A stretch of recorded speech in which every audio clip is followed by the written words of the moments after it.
I'm Rob Skinner, and this is the Rob Skinner Podcast. Today, I'm interviewing Michael and Angela DeAquino.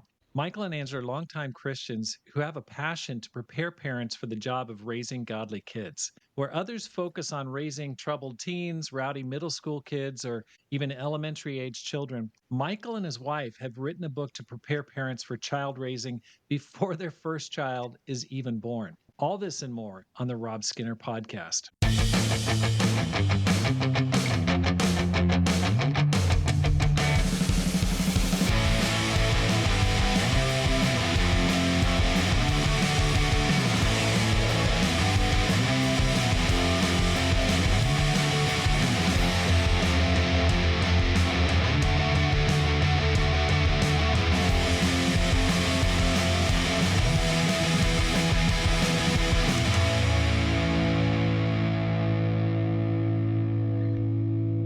Welcome back to the Rob Skinner Podcast. My goal is to inspire you to live a no regrets life, make this life count, and multiply disciples, leaders, and churches. I hope you're having an amazing day. I am fired up. I'm loving living in Boston. This is crazy. It's so different than where I was living in Tucson. I live right on the Boston Common, right downtown. I walk everywhere, barely use my car, maybe drive it once a week. We walk everywhere. It's really, really a change of lifestyle and life. We just had a great baptism on Monday night. A young woman from Peru got baptized. She's a graduate student here going into law school named Isabel. It was just so encouraging. And she actually lives in the building next door to us, right on the Boston Common. So it's Um, really neat to build this downtown professional ministry. And we are just having such a great time working with Stuart and Ashley Maines and Kevin and Melissa Miller and the elders and the staff here. So another thing I'm so excited about is I just published a new book called The 10X Christian, and I'm really excited about it.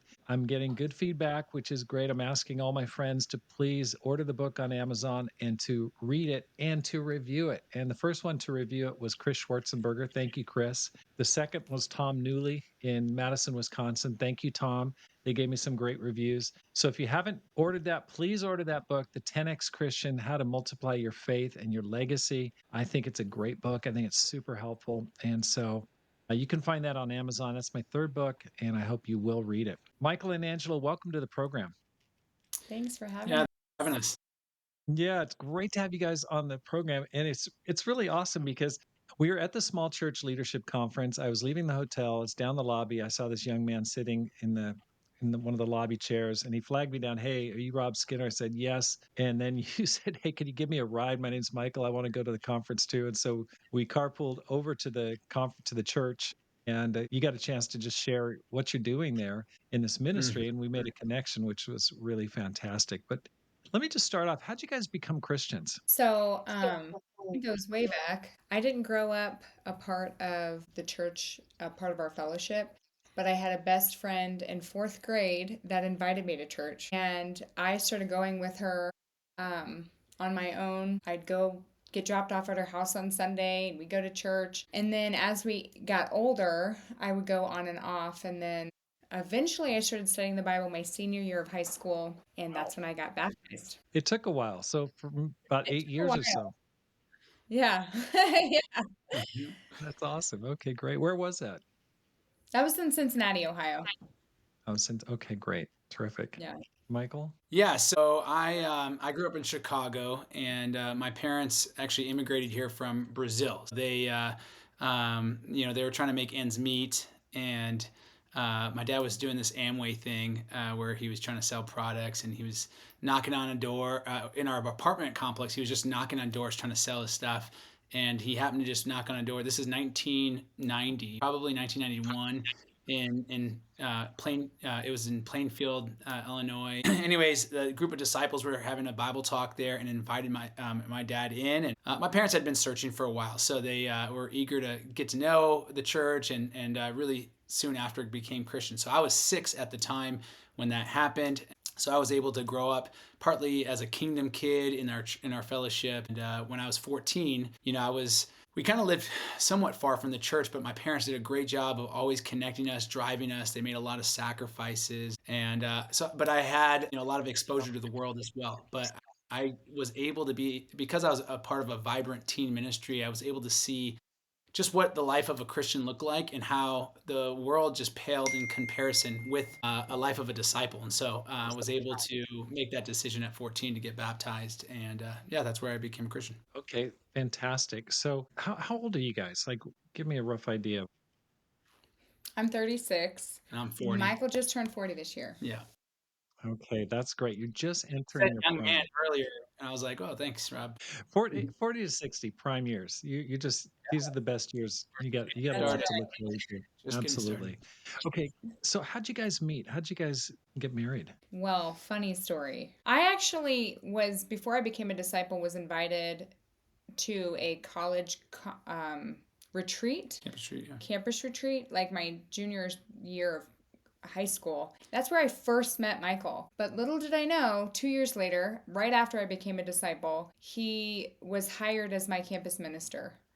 And I was a young disciple and I didn't know how relationships worked, as a Christian. And I liked him. He was spiritual and handsome. And I just told him when I was 18, I really like you and I think we should date. Yeah. And Direct he was approach. like, "Did you get advice about this?" And I was like, "What do you mean?" I think her words were, I like you. I'm pretty I'm sure pretty you sure you like like me. me. When should we start dating? Yeah. That was kind of The rest is history. God took care of it. probably not something we would advise people necessarily, but it was definitely direct. Yeah. Well, great. So you guys, I guess you started dating at that point. Well, it was a little bit later. It was probably Okay, almost a year later, but then we dated throughout my college and then got married right at the end of me graduating. awesome. Okay, great. So what year did you guys get married? 2011. 11. Okay, you guys have been married Almost 15 almost years almost 15 next years. year. And how many Yeah. kids do you guys have? 5 kids. Oh my gosh. Was that intentional? We did one at a time. So the first No, no twins or anything like that. No, but the first one, so I was pretty young when we got married. I was 21, and we were not planning to have kids right away, but I got pregnant when I was 22. So we Yeah. had kids right away, and then because of that, we kind of had a lot of space. Like I felt like I had a lot of years of like making the decision if I wanted to continue. So we just took it one at a time, and here we are with 5. Okay, so give me what are the ages of your kids and what sex? So we have 1 boy and 4 girls. Okay. Our boy is our oldest, and he's almost 13. And then we have a 10-year-old girl, almost 8-year-old girl, a 5-year-old girl, and a 2-year-old girl. My gosh. And plans Girls. for more? Only the Lord knows. Only the Lord knows. We always say we're open, but not hoping. So it's a possibility. It's a possibility. That's awesome. It's a Hey, I possibility. encourage people have tons and tons of kids. I mean, I told my It's a dream. kids, I know this is a little, I told on vacation last summer, I said, guys, listen, I've got 3 kids. I told each one, I said, I want 6 kids from each one of you. Okay. Yes. I want 18. My dad in his generation, his brothers, they had 18 kids between the 3 of the brothers. And I just hope those kids just have a ton of them. I told them I want Yes. so many kids It's a that, joy. you know, I want there to be name confusion where, I can't remember their names. It's like, now was it Sure, Jack yeah. or John or was it Jill or Joyce? What was it? I hope so. They better get busy. Anyway, okay, back to you guys. So, give me an overview of where you guys have been since that time you guys got married, 2011. Well, we were in Cincinnati, did campus ministry there, young professional ministry there. And then in 2018, we took a job out here in Denver to do youth and family ministry. So those are the only places we've been since we've been married. Yeah. Okay, so Yeah. Yeah. Cincinnati and then Denver. Yep. Yeah, that was Angela. Obviously, I grew up in the Chicago church. I graduated high school in 2003, which is an important time in our fellowship. Went to a campus ministry in Champaign, Illinois, for a couple years, but really wanted to do ministry. I had a friend who I had helped become a Christian in high school, who had gone to Harding. He had a Church of Christ background, so I went and visited him my sophomore year, and was like, "Wait a second, you're telling me I can get a degree in Bible?" And so I decided to transfer everything over and move to Searcy, Arkansas, and did my degree at Harding, and then moved to Cincinnati. That's where I met Angela. And then, yeah, we came to Denver to do the youth and family ministry position in 2018. Okay. But you're not in the ministry now. Why'd you step out of the ministry? So this was definitely a difficult decision because we really enjoyed our time in the ministry. Obviously, I have a lot of children, and I felt like such a pull when they started going into school and elementary school. This feeling of, man, I wish I had more time with them. And, youth ministry, most of the people I was working with were available after school when I would pick up my own children. And I felt that tug in my heart. And I just felt like I can't do this anymore, Michael. Like, I just feel like my heart is telling me I need to be with the kids. And so, the only way for that to really happen is for us to both step out. And I wanted to homeschool the children. So it's kind of a huge life altering change of we Mm. only knew ministry Yeah, right. to I'm not going to work anymore and I'm going to homeschool our children to Michael becoming a real estate agent. So, but I feel like God's blessed us so much. Like I feel so much like it's where I'm supposed to be. Sounds like a wise decision. It sounds familiar too. I got out of the ministry and stepped into real estate back in 2004. It was exciting for a while, and then we had the Mhm. market crash. But sounds like you're just killing it in real estate from what you shared with me before. Sounds like things are going great. Yeah, I mean, it was one of those things that I felt like God just put me in the right brokerage. So the brokerage firm that I'm a part of, they actually give me leads. I don't have to spend any money up front. I just have to pay for them, when we close. And so the pipeline is just constant. And so there are a lot of warm leads that I just basically have to convert into buyers and sellers. So it's, God's really blessed it a Yeah. lot. That's great. Really. So I would Congratulations. say, It's go ahead. well, yeah. Well, I think when you sent me that question, we were wrestling with the question, of course, and I think to why we stepped out of ministry, my answer would be I don't think we ever really stepped out of Yeah, ministry. that's true. We stepped out of paid ministry is how we'd answer that because we definitely have a passion for helping people, getting them to heaven, multiplying leaders in churches, just like you. So yeah, we're still doing ministry. We're just not getting paid for it. Right, right. That's awesome. That's an important distinction. Okay. So you're doing real estate, you're raising your kids, 5 kids. Boy, that's a lot right there. What got you interested in coaching others in parenting? I mean, that's kind of obviously you got a lot of kids, but a lot of people have kids and they never think about Right. writing a book. Yeah. Yeah. You wanted to answer that? Well, being in the ministry, it definitely opens your eyes up in a lot of ways to family. We worked with families. I mean, we did campus ministry and working with the families as they were transitioning into campus, but then we went to youth and family and we're working with families there. And it kind of like pulls back the curtain a little bit of like where families feel like they are struggling. And then we're raising young children ourselves. And I think our heart just went out to parents. But what we recognize in our own demographic, like the people who are our age, it's so easy with social media to have the first instinct to Google or go to Instagram or whatever the platform is to figure out how to parent your child through these different social means. And we also felt like there was this missing piece where the younger families, there's not a lot there, being fed to them. And so we're like, gosh, our heart is for them because if they can be captured at a young age, then they're like on the right stepping stones as they grow their children in faith. Obviously, with campus ministry, we were seeing, we did that for 11 years. I mean, year after year, Kingdom kids coming in from our high schools around the Ohio Valley churches. And, we obviously saw the challenges that these people were facing, these young Christians or these college students who grew up in our church, just with having deep, lasting faith. And so I think the main reason why we considered coming to Denver was to do teen ministry so that we can help these teens earlier on so that they can get to campus and flourish. That was our thought process. And so it was kind of like, what if we got to these kids a lot younger? And so obviously what ended up happening is when we got to high school, we realized we still need to get to them younger. And so that's kind of what ended up happening with us. And, obviously we're trying to help young parents. I want to make a disclaimer. I think that it's important. In no way do Angela and I, we're not positioning ourselves as experts. Like we don't feel like we're this like qualified couple to really speak on all this, but we definitely feel called. And I think that's what's driving us, because we feel like this is a ministry. Because when you consider, I guess, our fellowship of churches, I mean, we do a great job with pumping resources into our teen ministry, our college ministry. A lot of times people have campus ministries. We have a lot of resources going towards our children's ministry. But when it comes to the young parents, and I don't say that with a critical heart either. It's more of a critique that we see an undeveloped, group of people that need help, and we just wanted to help them.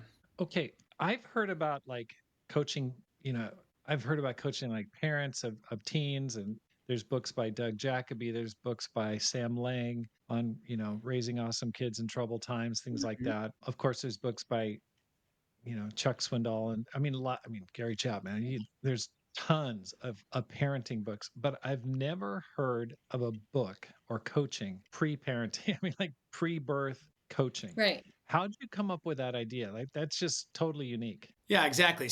As I said just a few minutes ago, I mean, when we started to think about, it kept on asking the question, what if we got to them earlier? And when we talked about, when we were them being the kids, but then we started realizing like, well, we're not going to minister directly to a 2-year-old or a 3-year-old. We have to, directly minister to the parents. But then I was sitting here one day, I was like, do we do pre-parental counseling?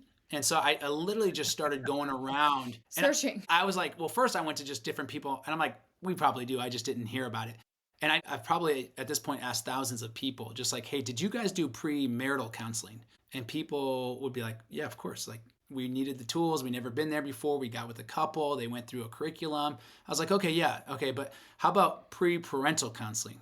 And you could just see in their eyes, they're like, that does that even exist? And I just over time, just over and over, I was like, okay, this is something that we needed to start doing. We Yeah. need to get parents before, because this is a point in time where I would say most people would say they are, they kind of have a freak out moment. Like at least I did when I found out that I was going to have a kid. It was like, oh, am I even ready for this? And so there's this kind Exactly. of felt need. And then I also think that they aren't in the they're not over they don't have a They're lot not going in on. the They're not in the thick. thick of it yet. So it's like, what if we got to them before they got into the thick of changing diapers and sleep deprivation and decision fatigue, all those things? What if we got to them before that? And their hearts are captured, their minds are captured, so that they know going into it what's my vision for my family? How do I want to raise my kids? Not just, of course I want them to be Christians, or of course I'm going to bring them to church, but like having deeper and more intentional ideas of how they want to implement that in their family. And then also, when you have an infant, some people just feel like they're drowning, and then finally they start sleeping again, and they have a toddler, and then they end up pregnant again. So then they're like, they have a hard time envisioning, well, how do I do this? I'm just so tired, you know? I see. So it's kind of like giving people a chance to like draw a blueprint or like a Yes, architectural, exactly. like an idea of, okay, this is what it's going to be. Can Now you guys have written a book. What's the name of the book that you've written? Yeah, the book is called The Parenthood Primer, and the subheading is a pre-parental counseling workbook for expecting Christian couples. Okay, great. So it's pretty specific. Specific. It's geared towards Christians, and it's a niche before people even have kids. Okay, Hmm. so can you give an overview? Just what? Give me like the five nuggets from the book that are the most important. Like, what are you trying to convey to people? Give me five bullet points that you're trying to instill in people who want to have kids and they want to get ready.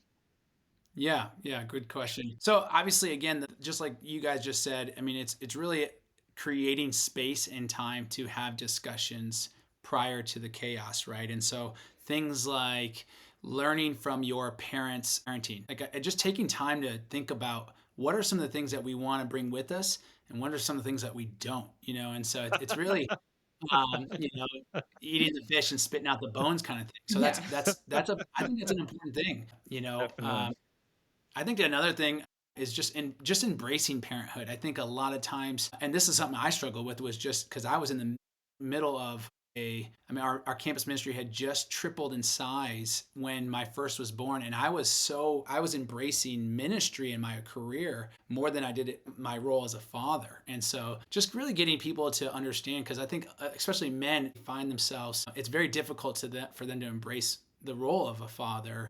It doesn't really give a lot of results right away, and so it can be easy to point our hearts towards other things. So that's another thing. We really hit on that marriage is so important. If you don't have a strong marriage, it's going to be really hard to be great parents. And what we find is that a lot of times, fast forward, people who have kids, they start prioritizing the kids over their spouses. And so we're really just trying to reinforce that again, just the importance of having a strong marriage. So those are some of the things that we talk about. I think that one last key thing that we really hit is that faith has to begin with the parents. And it really is calling parents to assess and evaluate where their walk with God is, and what things they need to repent in, what things they need to change before their kid comes. But also putting on a really strong responsibility that parents, you are the disciple makers of your kids. You Right. are the pastors of your home. If the environment in your home, it really doesn't, I mean, you can have a thriving church, a thriving teen ministry, but if the home isn't a spiritual place, and not just like watching their parents read the Bible, I think those are important things. And not just coming to church, I think that's an important, but is the atmosphere and the culture in the home spiritual? And so that's a big thing that we talk about. You got to buy the book to read the rest, but yeah. Oh, yeah. No, it sounds good. To all those anxious parents out there that are just, having kids and they're like, "Oh my gosh, am I doing this right?" What encouragement would you give them? Okay, what would you say to people that are just really anxious about their parenting? Well, I do think what's interesting is I feel like with our journey as parents, we felt we kind of the things that we're talking about here, we started late to the game. And I think when you decide, like, okay, I just have to start somewhere and be consistent in maybe small things and grow as we grow and mature and our children grow, that your relationship, and even when you mess up, things can be restored and you can move forward in a Right. different trajectory. Because there's been so many times when I'm like, I screwed up, or like, we Totally. spent the first 5 years of our son's life so focused on ministry and not focused on our parenting journey and passing on our faith. But I look at him now and I'm like, God is so redeeming in so many ways to our children that we need to repent in a lot of ways. We need to change. And there will be Right. seasons of life that are hard and seasons of life where we feel like we can't give much, but starting somewhere and then building over time Okay, has that's been good. helpful for me. It's never too late to turn things around. You guys have been in youth and family ministry a long time. You've seen a lot, seen behind the scenes, behind the curtain about what's happening with families. What are the two or three most common mistakes you see Christian parents making with their kids? So I think you could probably explain this better. There's kind of like this quadrant. We talk about it in our book of like where you want to shoot for is high relationship, high expectation. And sometimes parents can get like, how can I have high expectations on my kids? Like they'll get burnt out or they'll get exasperated. But parents have to have a high relationship with their children. You can't have low relationship, high expectation, or high relationship, low expectation. You really got to shoot for the high relationship, high expectation. And we felt like when a parent didn't have a relationship with their kid, there was broken trust. That's where we felt like it was really hard for the kid to want to absorb the faith of their parents. Yeah. Yeah. I mean, I think part of that goes along with what I was going to say, which is I think we live in a very highly segregated, where a lot of, when you think about Deuteronomy 6, and I actually went back and listened to one of your old podcasts a few years ago. I think you and Pam were talking about this parenting and marriage. I forget, rock solid marriages, I think it was. Right, right. And but Deuteronomy Thank 6, you. the idea there is, walk along with your kid when you rise, when you get up, when you walk along the road. It almost seems like the kids are with the parents a lot, and Yeah. I think what happens is that we do a lot of outsourcing in general in our culture, where our kids are getting taught by other people. they're going to sports and being coached by other people. There's just things that it's just there's an outsource, and what that I think does is it erodes a little bit of that relationship because there's not a lot of integration. So really, I mean, time spent with parents is parents' time with kids is so important. 15 minutes a day is not going to cut it where they have quality. Even, obviously just because you have quantity doesn't mean it's quality either. So you have to really consider both. Yeah. So I think those are things that we would say. Yeah. Absolutely. That's very good. One thing that I see today a lot that just makes me kind of scratch my head is I see parents who are very child-centered. To me, they're not very Christ-centered. As an example, like, they set their kids up with a schedule, put their kids to bed at 6:30, and they are so disciplined about it. Their kids have a super militaristic bedtime. They get tons of sleep. They don't go to midweek. The parents don't go to midweek. The kids don't grow up going to midweek. And another example is the parents are raising their kids to get involved in competitive sports and have dreams for their kids to become soccer players or tennis stars or some other area, and that becomes the priority over church, and the parents themselves become very loosely connected to their local church because they're constantly on the road doing traveling and on a traveling team or something like that. And there's a growing practice, but also an acceptance of this kind of child-centered parenting. Can you comment on that? Do you have any thoughts on that? Absolutely. I feel like you hit it on the head. That is something, and I think what's unique to us is a lot of our peers, because we had kids so young and early on, our peers started having kids when we had our third or fourth kid. And so we didn't really subscribe to that, which I think a lot of our peers do subscribe to. I think one, there's a lot of fear based in that lifestyle. There's just like you said, it's not like coming from a heart of faith or trust in God, or I do think there's a lot of parenting out of fear, or I gotta my kid's schedule, or and there's a desperation because a lot of that comes out of like this is the only way I'm going to sleep or I'm going to get my time, or instead of like looking at it from a bird's eye point of view. I think it's really hard for parents to do that, and just like people I don't think have realized how much they've conformed to the world with I want to get my kid. I'm like very few of your children are going to make it to becoming a real basketball player. But it's also sad because it's like you can gain the whole world and let forfeit your soul, and I think that's what we're Heard that instilling before. in our kids. Yeah, like we're instilling in our kids like gain the world, and they're not focused on what about my kid's soul. And so we actually personally have a lot of personal convictions about sports in our family and time away from our family unit, and I think we kind of are looked at as like, you guys do things different.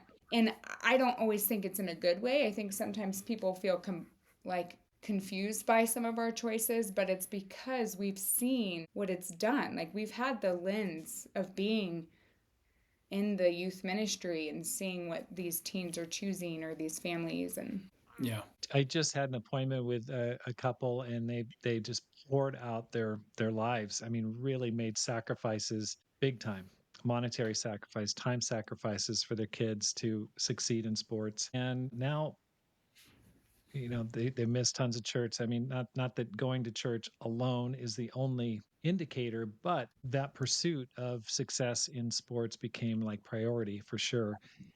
And now that one of the kids just not interested in church at all. I mean, it does come home to roost. I mean, there's the you yes. reap what you sow, and it's hard because that these parents, they love their kids, they love God, but they're reaping some bitter fruits. It's very painful to watch. Yeah. Yeah, I think there's a little bit, obviously, you do have to be careful. I think we have to be careful of not to idolize family or idolize our Right. children. I think, this generation is probably swinging the pendulum from the generation before. Sure. And I think sometimes that's Right. every generation does that, it seems. I Yeah. think the idea, again, going back to why we're trying to get to the younger parents, even parents before they become parents, is because we want them to be intentional with the way that they decide to raise their kids and raise their family. And I think the idea of being intentional is sort of like stepping back and asking the question, is this really profitable? Is this Yeah. really beneficial? Is this really going to get us to where we want to be. Stephen Covey, in his book, The Habits of a Highly Effective Family, talks about having a vision and kind of like a pilot, you have to have a Right. destination. How are you going to Right. get there?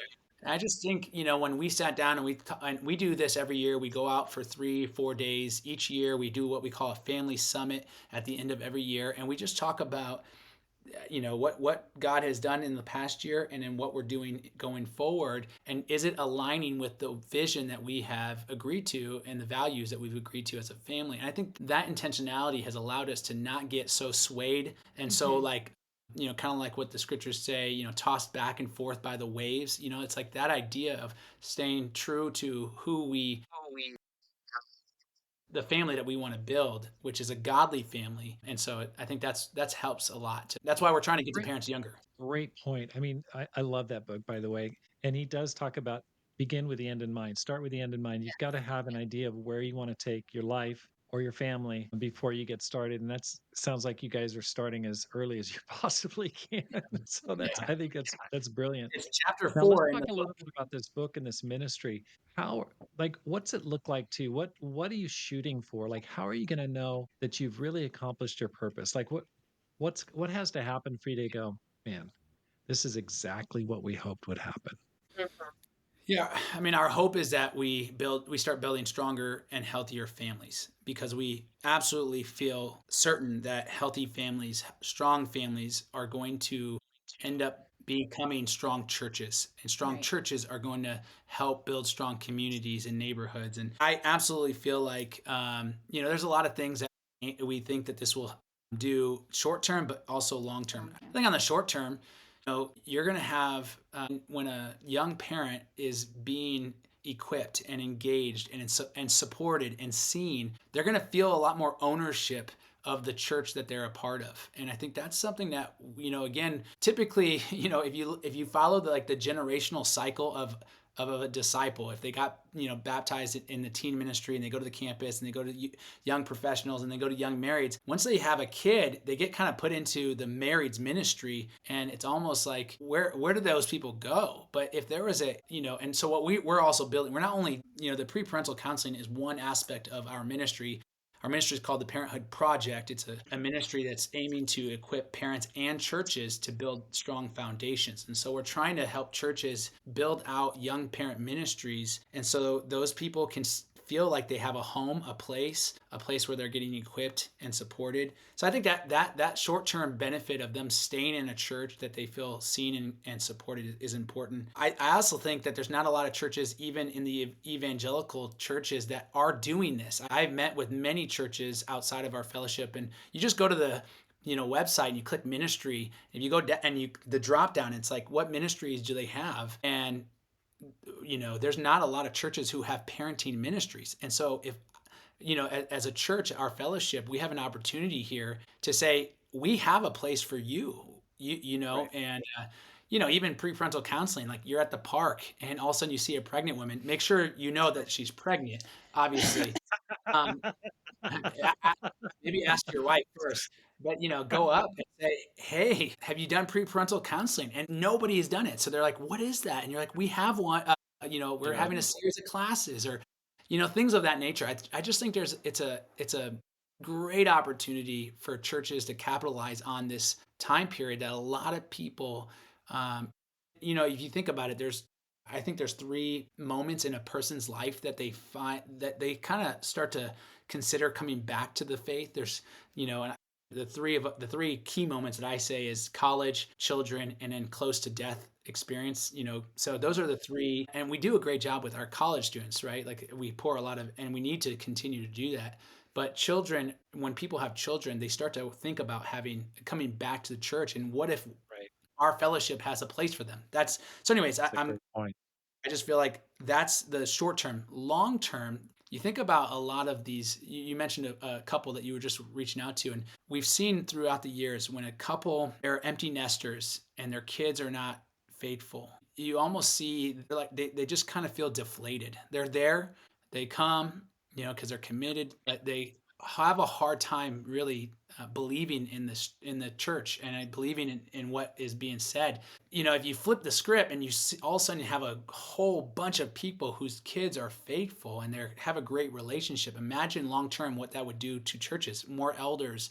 I think Mhm. there's going to be more church plantings that people are going to have because you're going to have such a Awesome. strong, mature church that people can start to go plant churches elsewhere. So, anyways, those are, yeah, Yeah, I would say the reality though is that this is the slow game. Like this is a long-term vision, Sure. Yeah. and that can be hard to capture like in Right. people's minds because it's not like we're working with the teens and they're studying the Bible, and it's like we're working with people right before they have kids, placing these, values and tools in them so that they can put their children on the right path and continue to plant these seeds so that in 15 plus years, Right.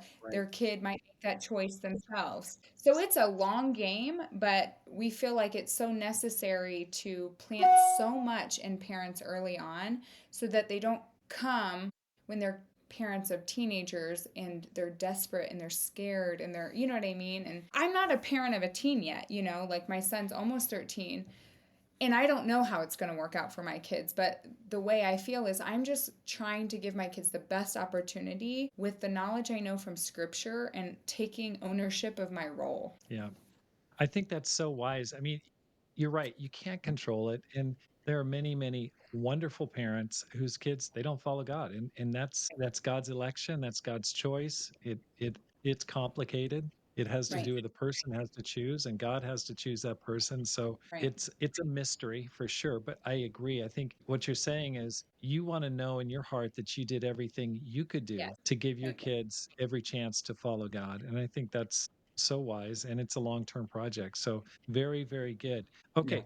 So what you're saying is beyond just a book, you've got a ministry going on for if a person were leading a ministry or they're in the paid ministry and they're looking for resources, what else do you offer besides the book? Yeah, so like currently right now we're actually working with 13 churches where we are helping them establish this young parents ministry. And so the reality is we have some classes that we do with churches to just kind of walk the path that we walked, that we started a year and a half ago when we started our first young parents ministry here in Denver. And so it's really, again, just trying to equip these church leaders or church volunteers to, and I think we've made a lot of progress in our fellowship. When we used to just be a teen ministry model, then we transitioned into a youth and family ministry model. And a lot of that was, hey, let's focus on, we got to bring the parents in. Right. Obviously that only brought in, much of the focus was on this parents of teens, and then we started this like cradle to campus model, which is really starting with this having a comprehensive look at it. And we're trying to help build is really focusing, helping churches build out that cradle to campus, really spending more time focusing on the parents, the young parents, and so developing a ministry for that. Okay. So if someone were interested in finding out more, where would they where Yeah, so we have a nonprofit ministry called the Parenthood Project. And so if they went to theparenthoodproject.com, they would find our website. It's still being built. It's very beginning stages, but we have a lot of resources that we are going to be developing to assist churches in this regard. And for individuals, we also offer like a package for individuals who want, if they want to take the course and they want to do like counseling with us, or there's different options that they can choose from on the website as well. how important is that? I mean, just to take care of your kids, take care of the future. Let me close by asking you this question. What advice would you give to those who want to make their life count? I think we're trying to help people understand that to make this life count, you have to think about making your future generations' life count. Mm, You have to consider the lives and the lively and the faith of the future of your descendants. There's this man in the Bible that it's like you hear about Abraham, you hear about all these different people, But there's this Right. guy that I just never heard about until a couple years ago, and his name is Jonadab. And Jonadab is only briefly mentioned twice in the Bible. The first time was in 2 Kings, I think chapter 10. Jehu's the king at the time, and Jehu's trying to eradicate the Baal worshippers. And Jonadab finds out about it. He's like, I want in. And they go and just like completely slaughter all these Baal worshippers. And then you don't hear about Jonadab for like until Jeremiah 35, which is essentially 8 generations later, 250 years later. And now the southern kingdom is having the same issues that the northern kingdom had, where they were starting to get into idol worship. And God actually invites all these families into the temple, and he says, Jeremiah, offer wine to the Rakabite family, which is the descendants of Jonadab, and they're going to pour wine to this family, and they're like, wait, we don't drink wine. And they're like, yeah, our ancestor Jonadab told us not to drink wine, not to plant vineyards, not to live in homes, but to live in tents, and all these kind of like weird rules. Basically, they're like, we've honored his vision for these 8 generations. God was like, Jeremiah, point out this family to all the families in the southern kingdom, because you guys can't be faithful to me for 1 generation. Look at this family who's faithful for 8 generations. And I think about, man, what if I'm doing something right now that 8 generations from now, my family descendants are faithful? That to me is making my life count, knowing that I'm putting things in places so that 8 generations, 5 generations, four, whatever, are still faithful. That's what makes my life count. Michael and Angela, thank you so much for joining the program. All the best to you in your ministry, your new book coming out. I think it's fantastic what you're doing. I think it's a huge need. And, people are just wanting, I think what you said at the beginning, Angela, they're scrambling for information, but they may not be going to the right sources. Just because you find it online doesn't mean it's authoritative or wise to pursue it. Right. I think exactly what you're saying. Yeah. Thank you for I'm sorry, having Yeah. what were you me. going to say? Yeah, absolutely. My pleasure. Thank you. And thank you for listening. Here's how you can help the program. First of all, read my new book. It just came out, The 10X Christian. You can find it on Amazon. I hope you love it. And please, if you do read it, give me a review. Give me an honest review and let me know what you think. I'm really excited to promote this new book. I think it's going to really help people to grow and to bring back to Jesus 10 times what we've been gifted. And that's really the theme of the whole book. So thank you so much for listening, because my goal is to inspire you to make this life count, live a no regrets life, and multiply disciples, leaders, and churches. Have a great day and make this life count.